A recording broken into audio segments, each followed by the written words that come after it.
Territory and the Kitigan Zibi and Anishinabek and the Algonquins of Pikwakanagan First Nation for allowing us to be on your territory and for welcoming us so well.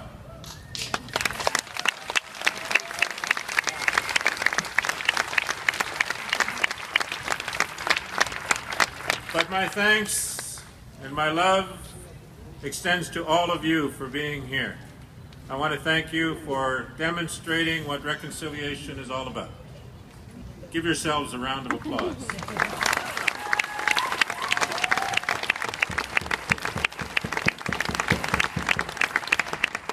And those of you who have money, give it to the one beside you who doesn't. All right.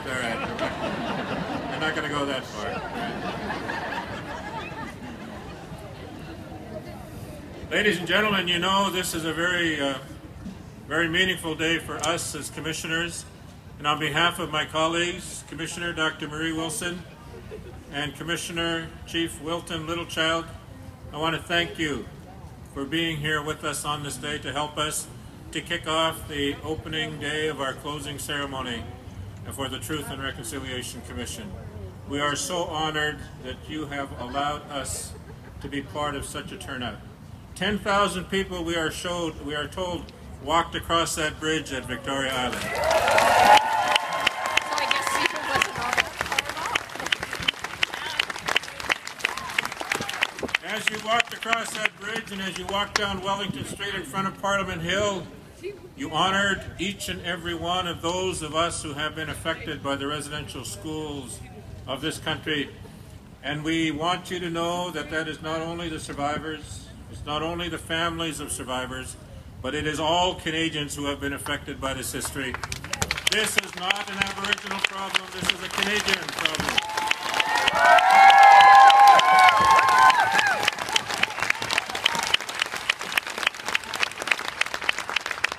And if you leave here with one message today that we want you to take forward, it is to share with all of your friends and neighbors that we all have to do something about this. Not just for the survivors and their families and the communities they come from, but also for your children and your grandchildren, because they're the ones to whom we are going to leave the challenge of reconciliation as we go forward from this day.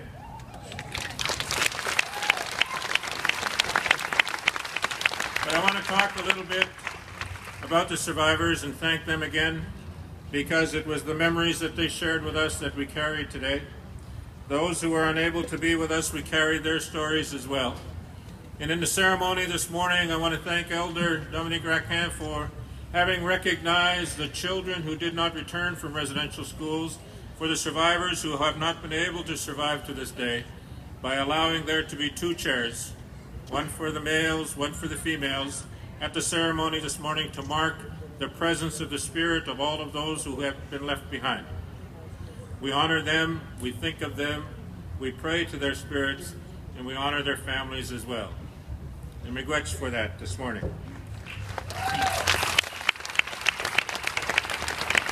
I know that your commitment is very strong. You walked over that bridge, you walked in what was potentially a rainstorm. But there must be something special about Ottawa that there wasn't about Vancouver.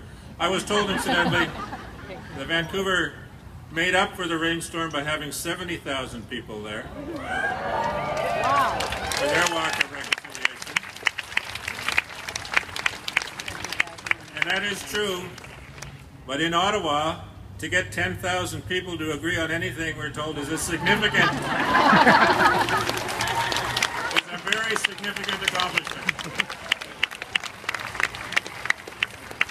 Because your presence here demonstrates a real personal commitment to the success of reconciliation and the process upon which we are going to engage. And I welcome you now to that challenge and hope that you will be able to stay with us over the next few days as we show the process upon which we need to engage.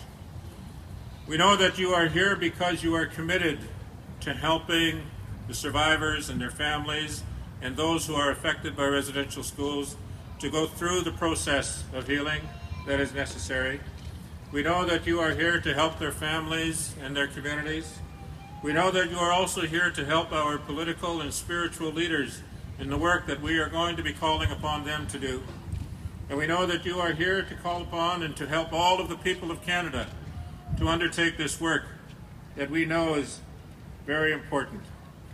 But we also know that you are here because as you look around in this crowd of people who are here, you are here to help each other.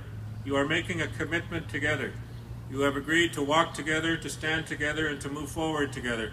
And that is a real accomplishment and an achievement in itself. Never forget this day. This is the day that we began to change the history of this country.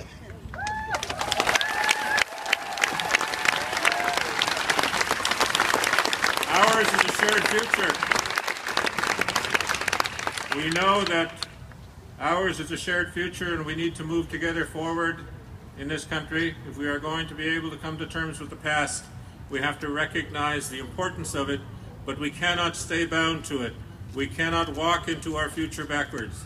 We have done what we can now to gather together the history of residential schools, and we have put together a report that ultimately, when we have finished printing it, we finished writing it, but we're trying to print it, is going to cover about 2 million words, we are told. The reason I know that is because we have to pay the translators per word. So we are in the process now of translating our full and final report, which is why we will be releasing a summary of that report to you later this week. And that summary is still 300 pages long. But it has pictures, so I don't want to scare you off. It has photographs in it, so it will make the reading just a little bit easier.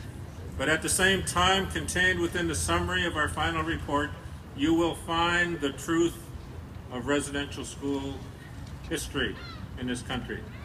You will also find the stories of the survivors, and the words that they have shared with us, and the experiences and the feeling that they have expressed to us as we have done our work in this country.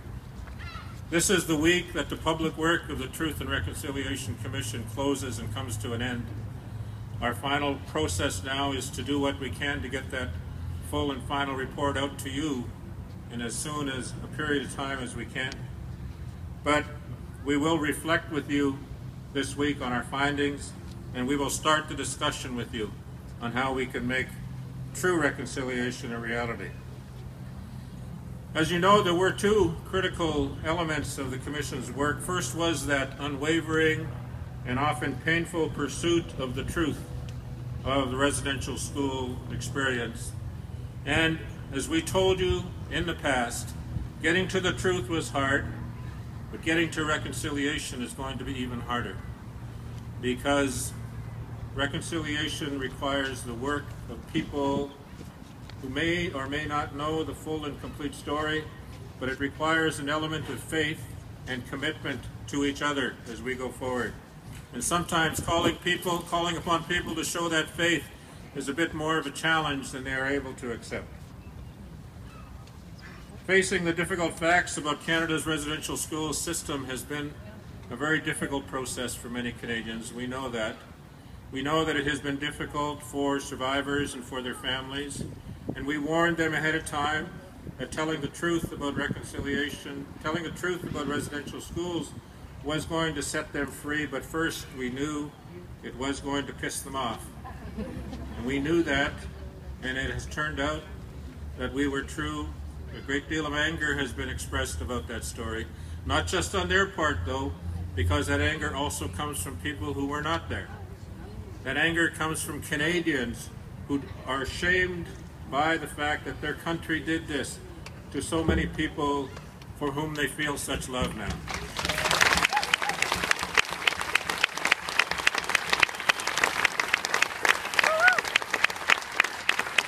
And the work that we did with survivors and the national events that we held, we tried to ensure that we not only engage in a process of research and gathering information through documents and listening to people in our private sessions, but also that we engaged in the opportunity for the survivors to share publicly with you their stories, because we also wanted you to engage in a process of listening, of learning how to listen, and learning how to feel touched as we have been touched as commissioners by those stories.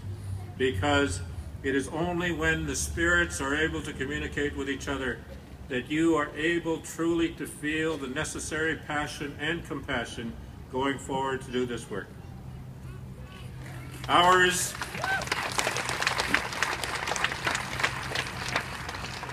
is a commission like no other there has ever been in this country. And we know that. We knew that going forward because our commission was not set up by the government. We were not created because of a government will or government decision. The government agreed with the parties to the settlement agreement because of the demands of the survivors who were asked to sign the agreement, that they wanted a process which would allow them to repair the harm that had been done by residential schools. They knew, the survivors, that merely receiving money, being compensated financially, was not going to do all that was needed for them. And they required a public process in which they could engage with you, all of Canada, to be able to share with you what they have experienced. And they have come forward and shown great courage, great faith in you, great trust that you will be listening, and you have done that. And so they thank you as well, I know.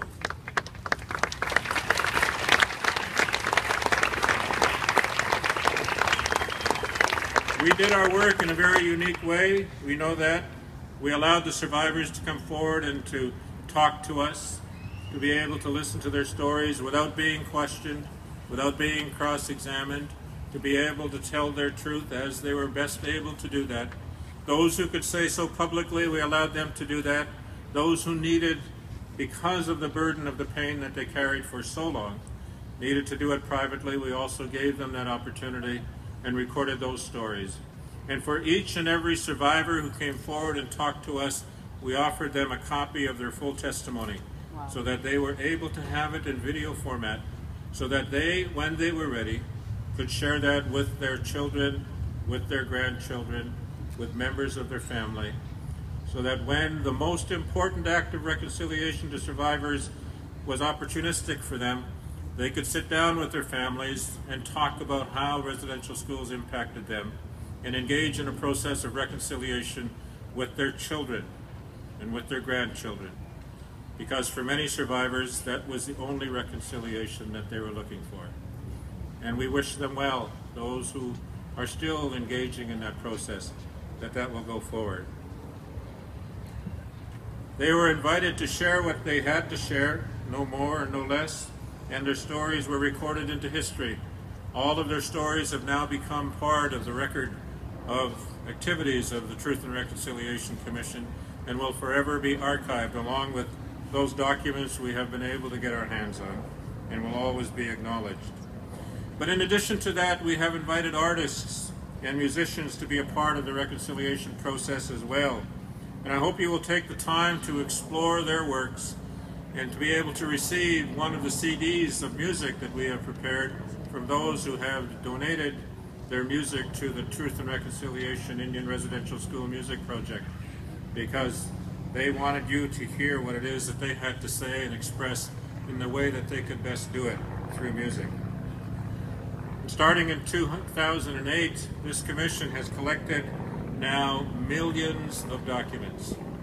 We have visited over 300 communities throughout this country, traveling from coast to coast, and we have heard and recorded the testimony of over 7,000 people. It is a commission like no other. No other commission has ever done work of that magnitude. One of our researchers says this is the largest oral history project in the history of Canada.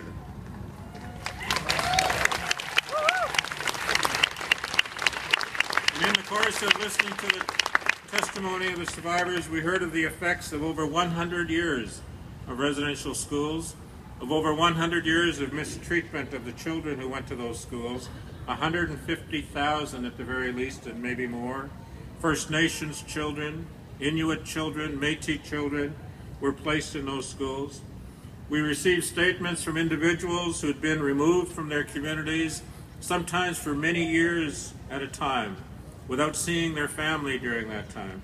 and who are forced to attend those schools, and sometimes were forced or called upon or required to become married to somebody else in the school before they were allowed to return home, because the schools did not want one of their Christianized children to marry a pagan back in their community. We also heard from those who worked in the schools and who can now see from the experience of the survivors and from their own recollection that the schools were destructive of Aboriginal languages and cultures, and who have expressed their regret to us at being part of such destruction. We heard the pain of those people who worked in the schools, who were charged with the care of the children, and who were unable, despite their best efforts, to care for them properly or to protect them from the pedophiles and the abusers. We heard from the families and the loved ones connected to survivors for whom the effects have been deeply damaging and who continue to be felt today.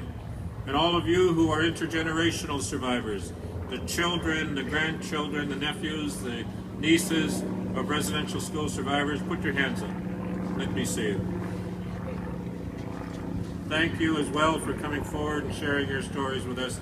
And everybody acknowledge them as well.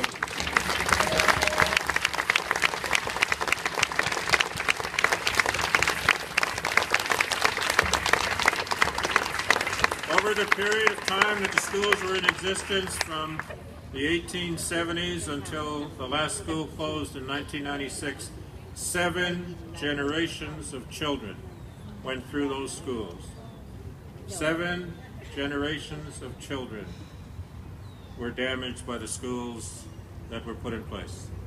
If those schools had only been there for 10 or 20 years or 30 years, 1, 2 generations, the children probably could have recovered. We wouldn't be talking of this magnitude as we are today.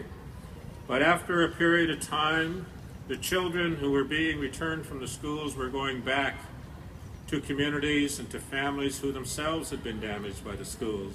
And so the ability of those communities to help those children to recover and to heal from what they had experienced in the schools became less and less. The ability to use cultural activities became weaker and weaker. The ability to use language and to retain the strength of their history and to pass that along became lost to each succeeding generation. Removed from their families and from their home communities, 7 generations of children now have lost their identity. And so the intergenerational survivors who are here today will tell you that many of them do not know how to speak their language, and they regret that.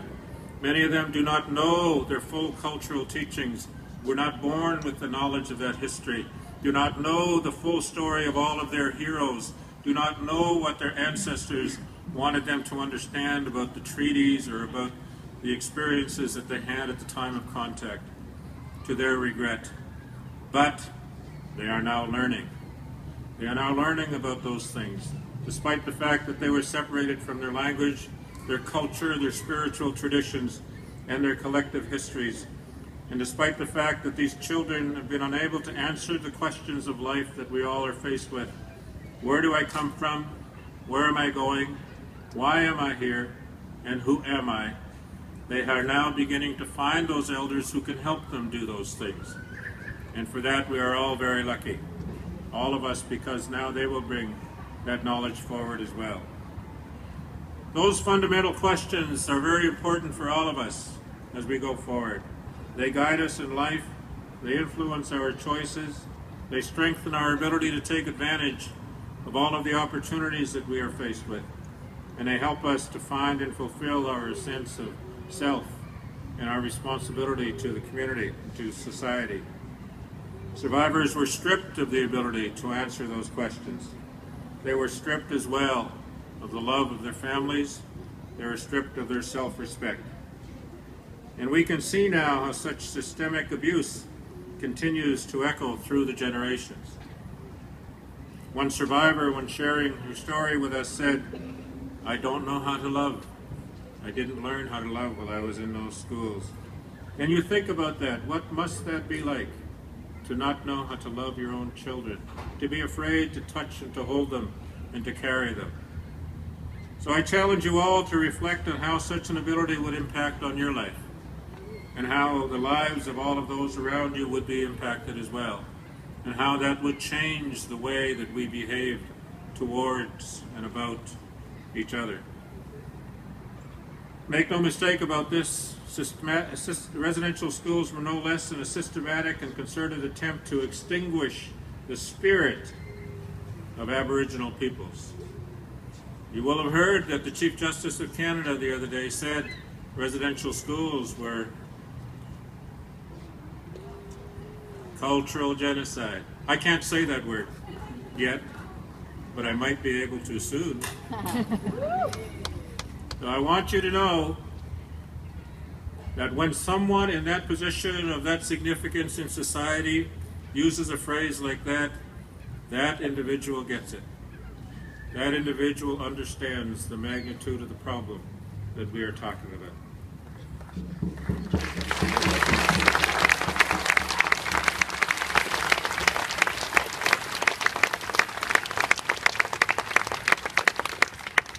One final word about our full and final report. When we are finished with it, we have made a commitment to the survivors that we will also ensure that we produce a report that's in the languages of the survivors who have spoken to us.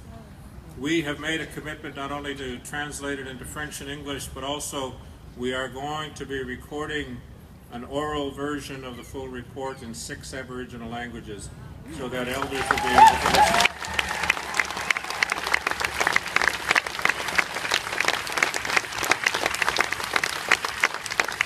I, for one, will tell you, after spending so much time writing it, that's how I'm going to listen to it.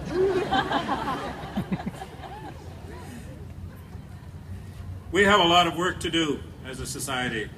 We have a great deal of distance to cover. 7 generations of damage has occurred. Reconciliation will not be achieved in my lifetime. I've said that before. Reconciliation will probably not be achieved in the lifetime of my children. But reconciliation will be achieved if we understand this. You do not have to believe that reconciliation will happen. You have to believe that reconciliation should happen.